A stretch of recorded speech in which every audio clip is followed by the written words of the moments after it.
Unë mendoj që këto dy takimet e qeveriut me TikTok-un kanë qenë për të gjetë një zgjidhje se si ta kenë tan kontrollin. Çfarë synodë Gent? Si tani këto po e shesin me këtë idenë e saj që është rrugaçi i lagjes. Shiko, për të mbyll TikTok-un jam edhe unë dakord për një moshë caktuar. Realisht.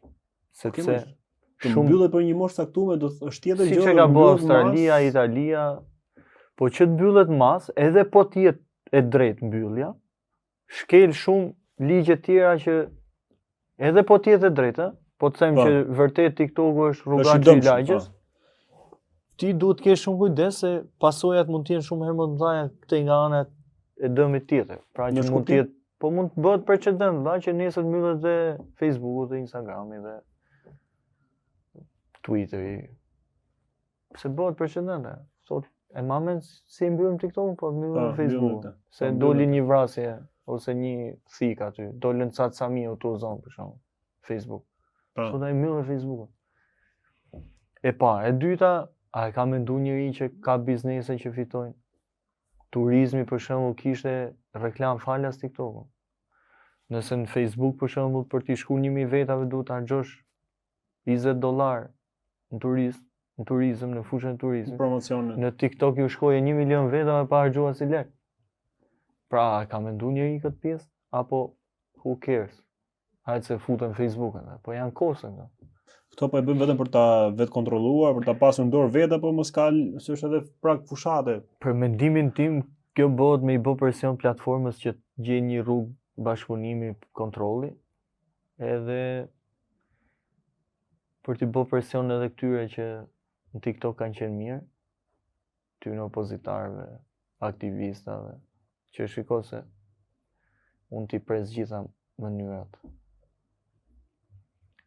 Shpaka shumë lëvizje që kanë bërë edhe vende tjera që kanë shku në prag diktaturë apo diktaturë të fshehur. Dhe mendoj që kjo është e gjithë arsyeja, nuk ka arsye tjetër. A do të arrijnë sipas teje? Mendon se do të arrijnë gjuhën duke marrë parasysh ata që drejtojnë TikTok-un ose rastet e tjera? Unë mendoj që është shumë e vështirë, realisht se TikTok-u pranoi me u mbyll edhe tregu amerikan për pak a shumë të njëjtat arsye. E kupton edhe e pranoi që është miliarda dollar humbje. Edhe mendoj që nuk do arrijnë, këtu do arrijnë për shumë arsye do arrihet me ul interesin TikTok, se do ulet për shkak të asaj që thash që njerëzit s'kan as passwordin me instaluar programet, s'din me i përdor. Po platformat e tjera që janë krijuar, është krijuar një platformë tjetër, mëm le të them, ose e ngjashme, si motra e TikTok, po. Apo prap. Po ky është problemi më i madh që kanë hasë edhe vendet e tjera që janë munduar me mbyll TikTok-un, që gjithmonë është gjetë një zgjidhje tjetër. Edhe zgjidhja tjetër ka qenë edhe më problematike se zgjidhja që ka qenë mbyllja që ka.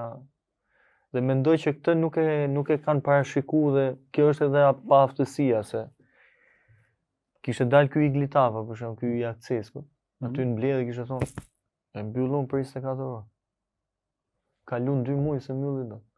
Tani prap me datë 13 thonë. Se ishte e pajisja që duhet i pajisje. Bravo, duhet i pajisje për ta mbyllur. Kështu që s'ka, nuk ka shanse, nuk. Po presin pajisjen tani, sa ty vi pajisja. Kan porosit. Ka doganën, ato që dogana se janë aty se kanë. Bravo, është shumë e diel. E kupton, do vënoj çika e pajisja, kur të vijë pajisja do thonë pun ka apo s'ka profesionist, se s'do din me montu. Po profesionistët dini vetë ku i keni çuar. Kështu që ja keni fat trurin edhe atyre njerëz që kanë pas dëshirën për të ecë, për të punuar, për vetë fakti që po mbyllet para fushatës thot shumë. Thot shumë. Se ti mund të presësh ta mbyllësh mas fushatës.